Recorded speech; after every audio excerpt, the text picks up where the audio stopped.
నమస్తే అండి బోసుకుమరి. మద్యం కుంభకోణంలో ఆంధ్రప్రదేశ్ లో మద్యం కుంభకోణం చాలా భారీ లెవెల్లో పెద్ద లెవెల్లో జరిగినటువంటి కోణంలో ప్రచారం జరుగుతుంది. దీనికి సంబంధించి జగన్మోహన్ రెడ్డి గారు కూడా దాని గురించి కౌంటర్ ఇచ్చారు. నిన్న అంతా చూసినటువంటి పరిస్థితులు అయితే ఉన్నాయి. ఇప్పుడు విషయం ఏంటంటే కూటమి ప్రభుత్వం వాళ్ళకి సంబంధించినటువంటి ఛానల్స్ విపరీతంగా పబ్లిష్ చేస్తున్నాయి. దీంట్లో ప్రధానంగా కొన్ని ఆధారాలను ధ్వంసం చేశారు, అది చాలా పెద్ద ఎత్తున అనేటువంటి విధంగా చాలా అంటే చాలా ఆధారాలు పోయినాయి అనేటువంటి విధంగా ధ్వంసం చేశారు అనేటువంటి విధంగా ప్రచారం చేశారు. అదే విధంగా చాలా ఆధారాలు దొరికాయని చెప్పేసి కోర్టుకు చెప్పారు. కోర్టు కూడా ప్రాథమిక ఆధారాలు ఉన్నాయనేటువంటి కోణంలో బెయిల్ కూడా రిజెక్ట్ చేసింది. ఎవరైతే నిందితులుగా ఆరోపణలు ఎదుర్కొంటున్నారో వాళ్ళని. ప్లస్ జగన్మోహన్ రెడ్డి గారు అయితే మాత్రం వాళ్ళు అసలు అట్లాంటి వాళ్ళు కాదు, ప్లస్ వాళ్ళు మాకు సంబంధం లేదనేటువంటి కోణంలోనే మాట్లాడారు ఆయన.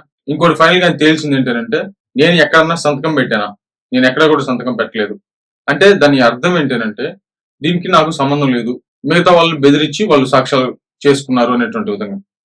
ఖచ్చితంగా ఇది పెద్ద కేసు అని, దీనివల్ల ప్రాబ్లమ్స్ వస్తాయనేటువంటి విషయం జగన్మోహన్ రెడ్డి గారికి బాగా తెలుసు. ఆ స్థాయికి వెళ్ళిపోయింది. కానీ ఇప్పుడు ఉన్నటువంటి చిన్న ప్రాబ్లం ఏంటంటే, ఈ లెవెల్లో పబ్లిష్ చేసిన తర్వాత ఈ ఒక్కసారిగా దీన్ని కానీ యూటర్న్ గా తీసుకుంటే, కూటమి ప్రభుత్వం యూటర్న్ గా తీసుకుంటే, అంటే దీన్ని లైట్ తీసుకుంటే, జగన్మోహన్ రెడ్డి గారిని అరెస్ట్ చేయకపోతే ఖచ్చితంగా కూటమికి చాలా అంటే చాలా చెడ్డ పేరు వస్తుంది.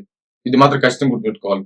ఎందుకంటే ప్రభుత్వం ఎక్కడా మాట్లాడలేదు. అంటే టీడీపీ పార్టీకి సంబంధించి కానీ, జనసేన పార్టీకి సంబంధించి కానీ, బీజేపీకి సంబంధించి కానీ వీళ్ళు అధికారికంగా ఎక్కడా మాట్లాడలేదు. చంద్రబాబు నాయుడు గారు మాట్లాడలేదు. అదేవిధంగా మిగతా పార్టీ వాళ్ళు కూడా మాట్లాడలేదు.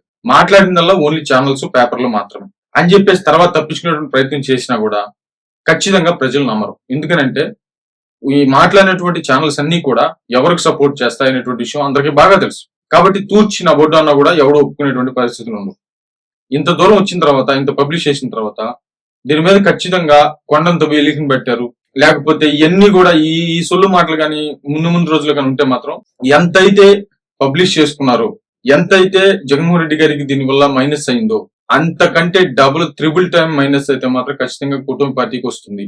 ఇది ఎక్కడి వరకు వెళ్ళిపోయిందంటే, చేస్తే జగన్మోహన్ రెడ్డి గారిని ఆధార్తో అరెస్ట్ చేయాలి, లేదా ఇది కానీ యూటర్న్ గా తీసుకుంటే ఖచ్చితంగా కూటమి మాత్రం చాలా చాటిపేరు వస్తుంది. దిగిపోయారు లోపలికి, పేకల్లో దిగిపోయింది అంటే కూటమి ప్రభుత్వం.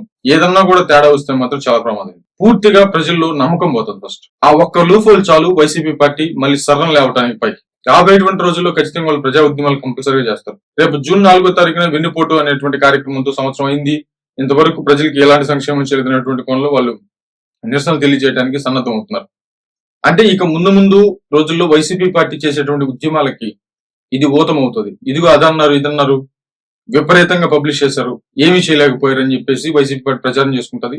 ఆ తర్వాత మీరు ఎన్ని చేసినా, ఒకవేళ ఆ తర్వాత ఈ కేసు కాకుండా ఇంకో కేసులు అయినా కూడా జగన్మోహన్ రెడ్డి గారిని అరెస్ట్ చేసినా కూడా ఆయనకి ప్లస్ అవుతుంది తప్ప మైనస్ అవ్వదు.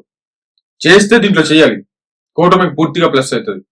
లేదు దీన్ని తప్పించేసి ఇది అవ్వకపోతే వేరే దాంట్లో ఏదైనా అరెస్ట్ చేసినా జైలు నుంచి రాగానే జగన్మోహన్ రెడ్డి గారు సీఎం అవుతారు. దీంట్లో ఇంకా వేరే సెక్షనే లేదు. కాబట్టి అంత స్థాయిలో మద్యం కుంభకోణం అనే అది జనాల్లోకి వెళ్ళిపోయింది. మరి కూటమి ప్రభుత్వం జాగ్రత్తలు తీసుకుంటుందో లేదో చూద్దాం.